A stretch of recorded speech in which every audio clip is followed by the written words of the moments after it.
Magandang umaga po mga ka-STL. Narito na po ang resulta ng STL Bataan para sa araw na to, first draw November 25, 2024. Araw ng Lunes. Naway ang mga natayaan nyo pong mga numero kanina ay manalo nawa ngayong umagang ito, 11 AM. Kaya't kunin nyo na po ang inyong mga tickets. Narito na po ang resulta. Ang mga numerong nanalo sa STL Bataan ngayong umagang ito, November 25, 2024. First draw result, 11 AM.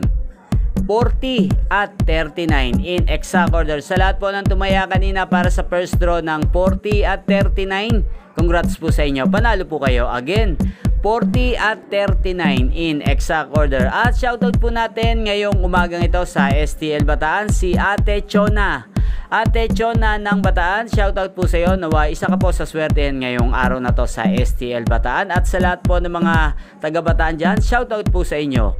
Inyo pong napanood ang resulta ng STL Bataan sa channel na to, Roderick Hernandez TV. Magkita-kita pong muli tayo mamayang alas 4 ng hapon dito lamang po sa channel na to, Roderick Hernandez TV.